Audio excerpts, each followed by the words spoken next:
La petite Léa, 7 ans, se tenait sur le trottoir du 16e arrondissement de Paris avec une pancarte faite à la main.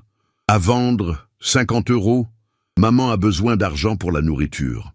Son vélo rose avec les petites roues était tout ce qu'elle possédait de précieux. Quand Antoine Dubois, PDG impitoyable de Dubois Entreprises, s'arrêta avec sa Peugeot 508 de fonction, il ne reconnut pas dans l'enfant sa nièce, la fille de la sœur qu'il avait brutalement licenciée un mois plus tôt pour avoir demandé un jour de congé. Mais quand Léa leva les yeux et murmura « Tonton Antoine », le monde du puissant homme d'affaires s'écroula en 1000 morceaux. Car parfois le prix du succès sans cœur est de perdre la seule famille qu'on a vraiment. C'était un matin d'octobre, quand Antoine Dubois, 42 ans de succès impitoyable, enfermé dans un costume Hugo Boss à 5 000 €, conduisait sa Peugeot 508 le long de l'avenue Victor Hugo, dans le quartier résidentiel le plus exclusif de Paris. Il se rendait à la Défense pour conclure une énième acquisition qui lui rapporterait des millions en licenciant la moitié du personnel de l'entreprise rachetée. C'est alors qu'il la vit. Une fillette d'environ 7 ans, vêtue d'une petite robe bleue, délavée mais propre, se tenait debout à côté d'un vélo rose avec des petites roues. Elle tenait une pancarte en carton écrite avec des feutres de couleur « À vendre, 50 €, maman a besoin d'argent pour la nourriture ». Antoine ralentit instinctivement, non par compassion, celle-ci avait été éliminée de son vocabulaire émotionnel des années auparavant, mais par irritation. Que faisait une enfant pauvre dans ce quartier? La sécurité du quartier devait être alertée. Il s'apprêtait à appeler le commissariat quand quelque chose dans la posture de l'enfant l'arrêta. La petite n'avait pas l'air d'une mendiante. Elle se tenait droite, avec une dignité qui contrastait avec sa pauvreté évidente. Les cheveux blonds étaient rassemblés en 2 tresses soignées. Les chaussures, bien qu'usées, étaient propres. Mais c'étaient les yeux qui captèrent involontairement l'attention d'Antoine. Grand, bleu, rempli d'une détermination qui n'appartenait pas à une enfant si jeune. Il gara la Peugeot et s'approcha, plus par curiosité que par autre chose. L'enfant le regarda approcher sans crainte, serrant la pancarte de ses petites mains. Antoine observa le vélo. Il était visiblement chéri, décoré d'autocollants de princesse Disney et de licornes. Le panier avant rempli de fleurs en plastique coloré. La sonnette avait la forme d'une coccinelle. C'était le genre de vélo dont chaque petite fille rêvait, le genre que les parents achetaient avec sacrifice pour voir sourire leur enfant. La fillette interpréta son regard comme de l'intérêt et redressa les épaules. D'une voix claire mais tremblante, elle expliqua que le vélo fonctionnait parfaitement, qu'elle en avait toujours pris soin, qu'il valait bien plus de 50 €, mais que c'était la somme dont maman avait besoin pour faire les courses. Antoine sentit quelque chose bouger au plus profond de lui, l'écho d'une émotion oubliée. Mais il la réprima immédiatement. Il n'avait pas de temps pour les tragédies des pauvres. Il s'apprêtait à partir quand la fillette ajouta quelque chose qui le glaça. Elle raconta que sa maman était très travailleuse, qu'elle était toujours à l'heure au bureau, mais que son méchant patron l'avait licenciée juste parce qu'elle avait demandé une journée pour l'emmener chez le docteur. Maintenant, maman pleurait la nuit en cachette, pensant qu'elle dormait. Antoine se raidit. 1 mois auparavant, il avait licencié une employée pour absentéisme. Elle avait osé demander un jour de congé pour s'occuper de sa fille malade. Il l'avait fait sans y réfléchir à 2 fois, un exemple pour les autres employés qui pensaient pouvoir faire passer la famille avant le travail. Mais non, ce ne pouvait pas être. Paris était grand, ce devait être une coïncidence. Pourtant, en observant plus attentivement l'enfant, quelque chose de familier dans ses traits commença à le tourmenter.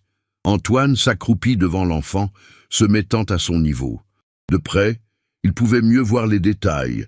La façon dont elle serrait les lèvres quand elle était concentrée, le petit grain de beauté sur la joue gauche, la fossette qui apparaissait quand elle tentait un demi-sourire.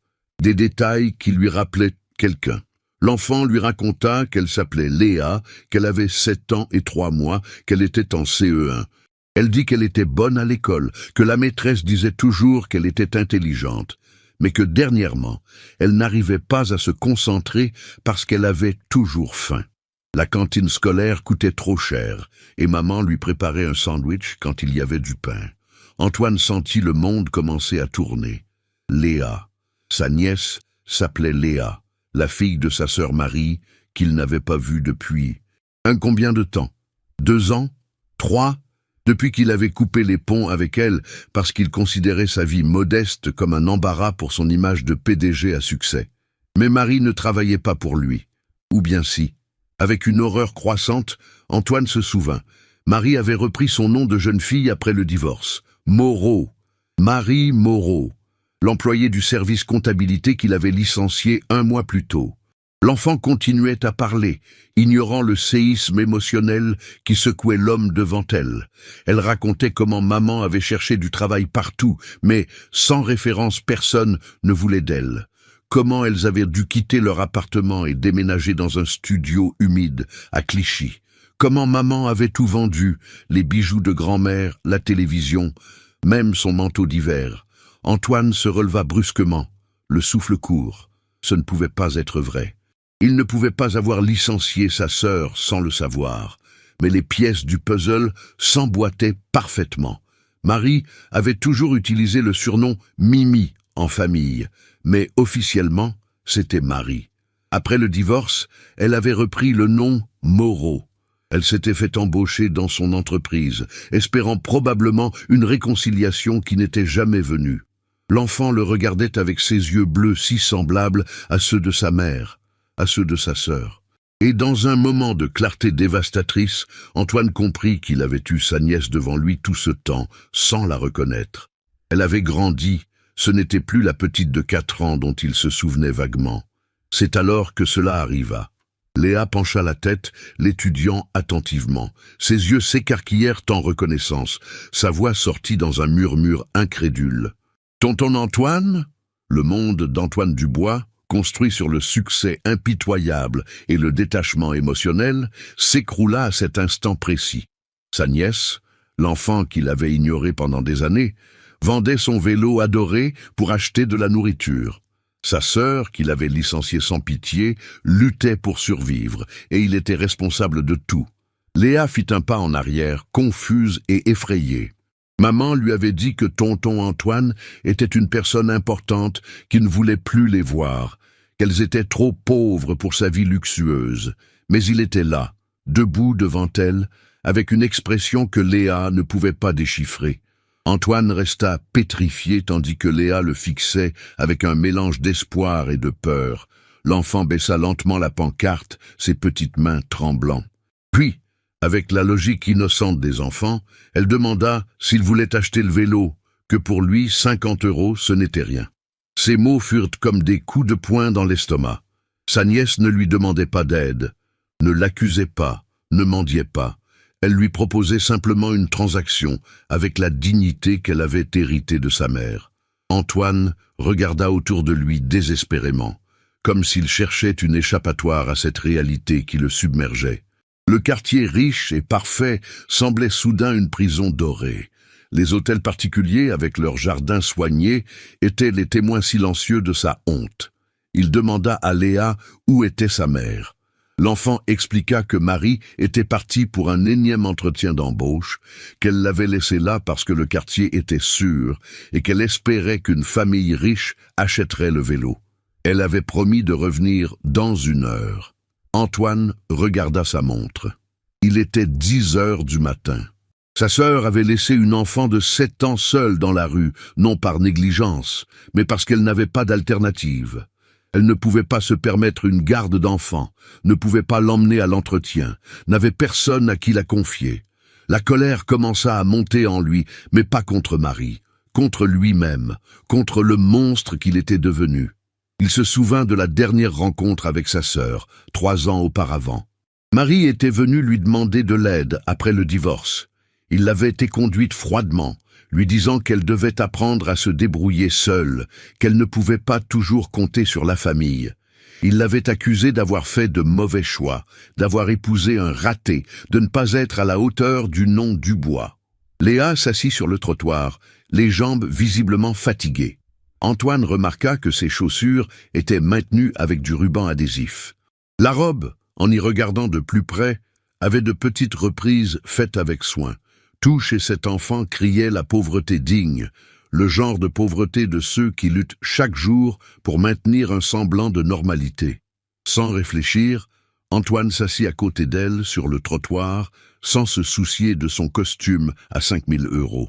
Léa le regarda surprise.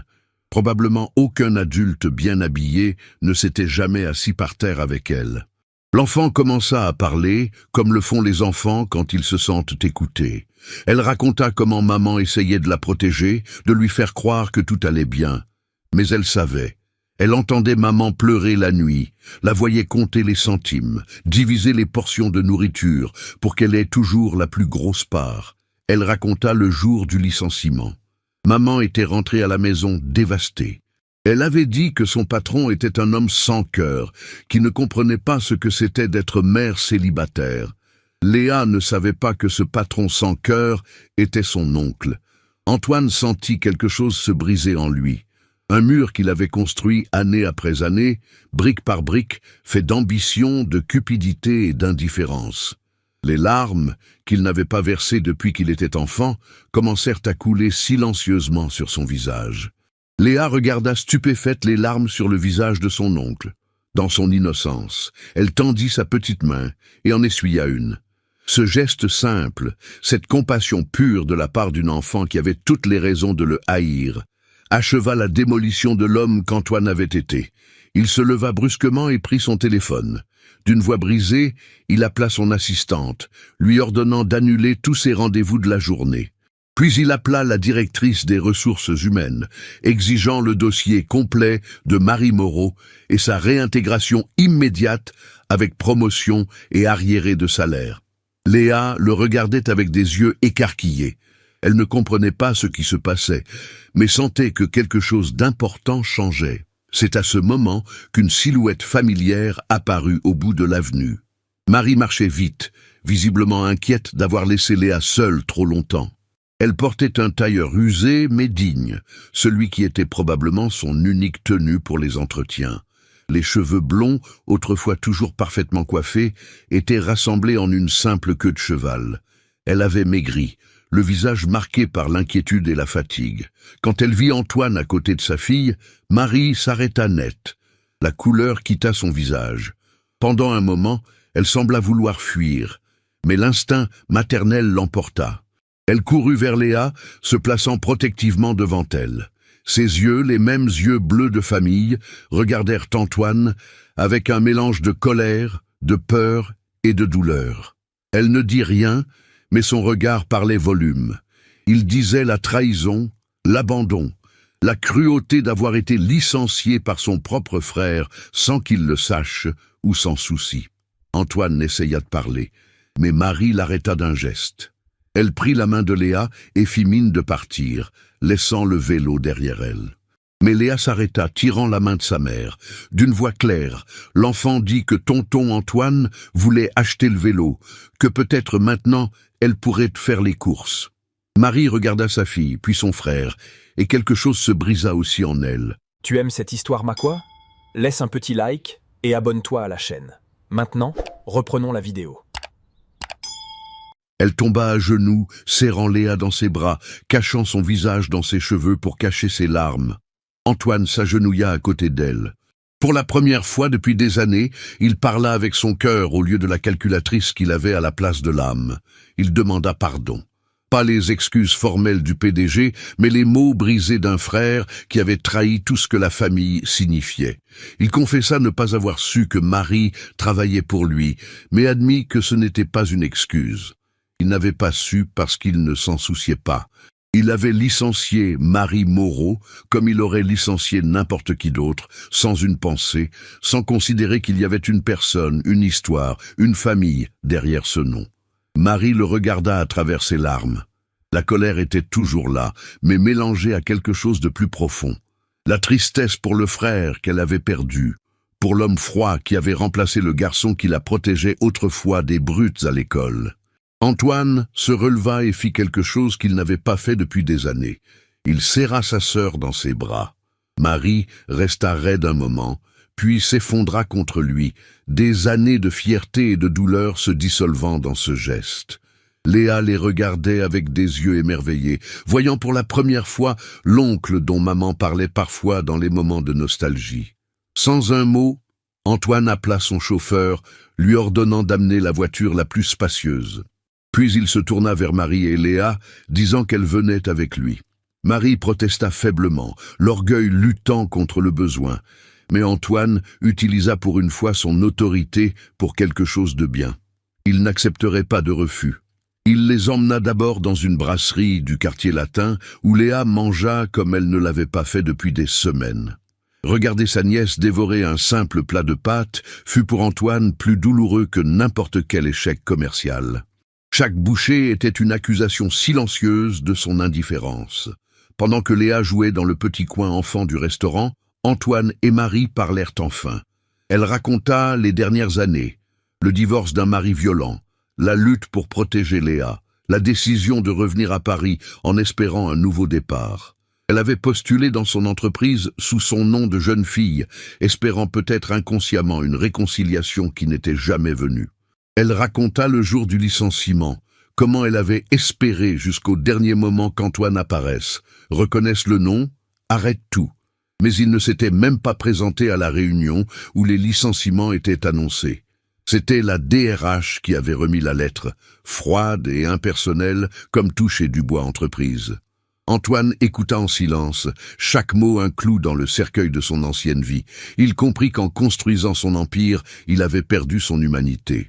Il était devenu exactement le type de personne que son père, mort quand ils étaient enfants, aurait méprisé. Il se souvint de son père, un homme simple qui avait travaillé honnêtement toute sa vie, qui répétait toujours que la famille passait avant tout. Comment avait-il pu trahir si complètement ses valeurs? Après le déjeuner, Antoine les emmena dans un nouvel appartement dans le 11e arrondissement, un des biens immobiliers de son entreprise. Marie protesta qu'elle ne pouvait pas accepter, mais Antoine fut catégorique. Ce n'était pas de la charité, dit-il, c'était une restitution. Il lui rendait la dignité qu'il lui avait ôtée. Pendant que Léa courait excitée dans les pièces de l'appartement, bien plus grand et lumineux que le studio humide où elle vivait, Antoine prit une décision qui allait tout changer. Il annonça à Marie qu'il allait restructurer complètement la politique d'entreprise de Dubois Entreprises.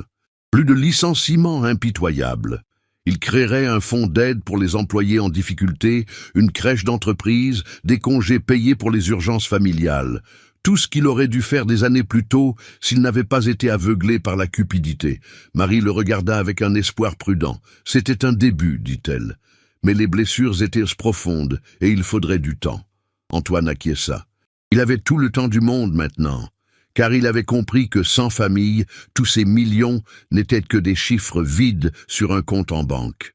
6 mois après ce jour sur le trottoir, la vie des trois avait été transformée.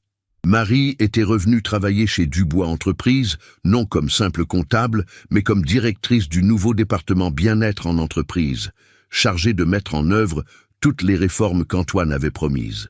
Léa fréquentait une bonne école, avait des amis, faisait de la danse classique, son rêve depuis toujours. Mais surtout, elle avait retrouvé l'oncle qu'elle pensait avoir perdu pour toujours. Antoine passait chaque week-end avec elle, redécouvrant ce que signifiait être une famille. Le vélo rose avec les petites roues n'avait pas été vendu. Antoine l'avait acheté pour 5 000 €. Il avait dit à Léa que c'était une pièce de collection et l'avait fait restaurer. Il trônait maintenant dans son bureau, un rappel constant de combien il avait été proche de tout perdre. La transformation d'Antoine ne passa pas inaperçue. Les employés, d'abord sceptiques, virent un changement authentique. Le PDG impitoyable était devenu un leader qui se souciait vraiment des gens. La productivité, paradoxalement, augmenta. Les gens travaillaient mieux quand ils se sentaient valorisés, pas terrorisés. Un jour, lors d'une réunion du conseil d'administration, un des actionnaires contesta les nouvelles politiques trop souples. Antoine se leva et montra le vélo rose dans son bureau. Il raconta l'histoire de Léa, de la pancarte, du moment où il avait réalisé ce qu'il était devenu. Il parla avec une passion que personne ne lui avait jamais entendue quand il parlait de profit. Il dit qu'une entreprise qui détruisait des familles pour augmenter les marges n'était pas une entreprise à succès. C'était un échec moral. Certains actionnaires partirent, mais d'autres restèrent, inspirés par la nouvelle vision.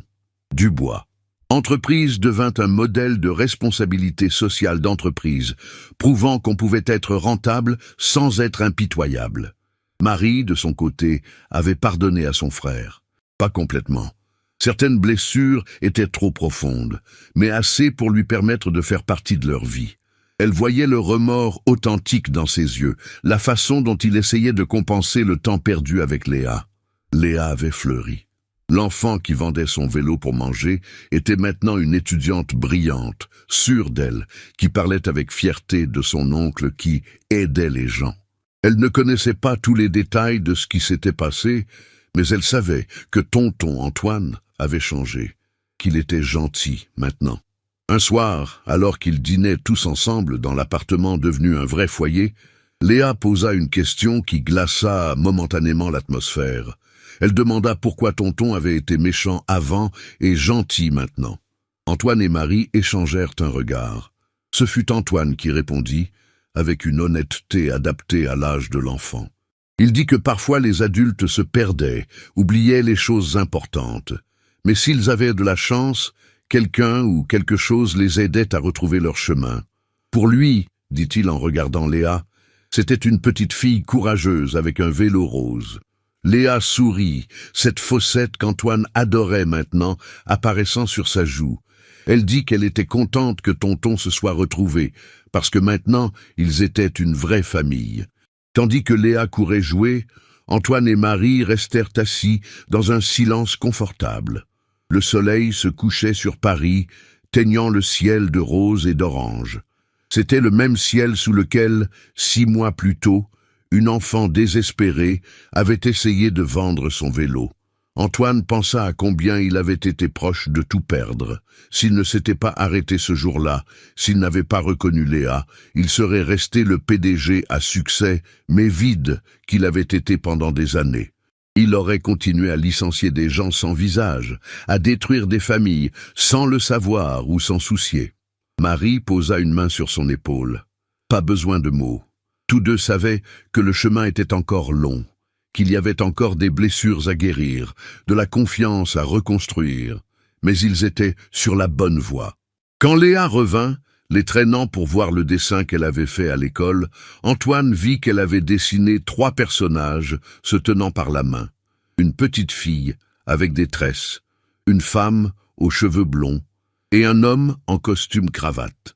En dessous, elle avait écrit de son écriture maladroite « Ma famille ». Antoine sentit ses yeux piquer. Pendant des années, il avait mesuré son succès en chiffre d'affaires, acquisition, profit. Mais ce simple dessin valait plus que tout son empire. C'était la preuve que tout n'était pas perdu, que la rédemption était possible, que l'amour familial pouvait survivre même à la trahison la plus profonde. Alors que Léa expliquait avec excitation chaque détail du dessin, Antoine fit une promesse silencieuse. Il ne permettrait plus jamais à l'ambition d'aveugler son humanité. Il n'oublierait plus jamais qu'il y avait une histoire, une famille, une vie derrière chaque employé.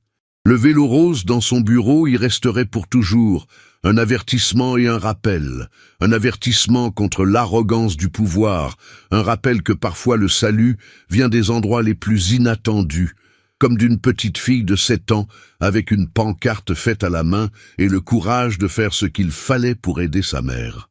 Ce soir-là, en accompagnant Léa au lit, l'enfant lui demanda s'ils pouvaient faire du vélo ensemble le lendemain. Antoine promit qu'ils achèteraient un vélo pour lui aussi, pour pouvoir pédaler ensemble au jardin du Luxembourg. Léa sourit ensommeillée et dit quelque chose qu'Antoine garderait dans son cœur pour toujours. « Je t'aime, tonton. Je suis contente que tu sois revenu. » En fermant doucement la porte de la chambre de Léa, Antoine comprit que « revenir » était le mot parfait. Il n'était pas seulement revenu dans la vie de Marie et Léa. Il était revenu à lui-même, à l'homme que son père aurait voulu qu'il devienne, à l'homme qu'il avait toujours été sous les couches d'ambition et de cupidité. Le lendemain, il tint sa promesse.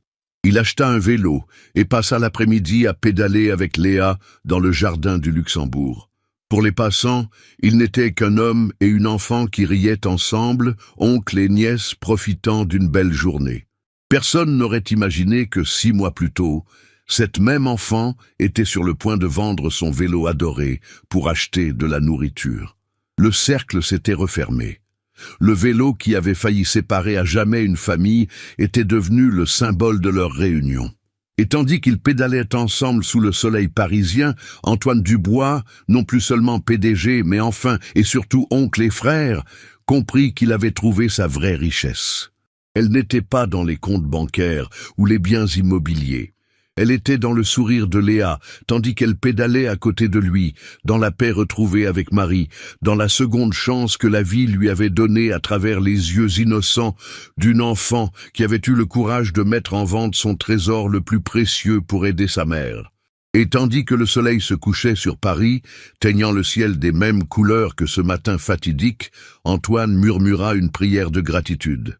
Gratitude pour Léa qui l'avait sauvé de lui-même, pour Marie qui avait trouvé la force de pardonner, pour le vélo rose qui était devenu le pont vers la rédemption. L'histoire de l'enfant qui vendait son vélo devint légende chez Dubois Entreprises.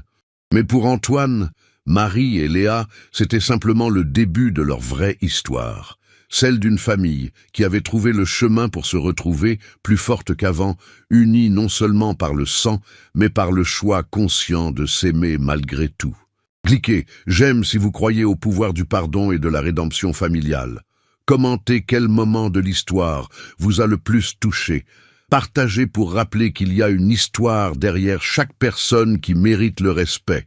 Abonnez-vous pour d'autres histoires de seconde chance et d'amour familial.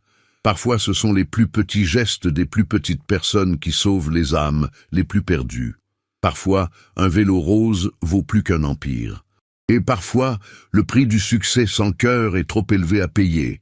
Mais il n'est jamais trop tard pour choisir l'amour, plutôt que la richesse, la famille, plutôt que le profit, l'humanité, plutôt que l'ambition.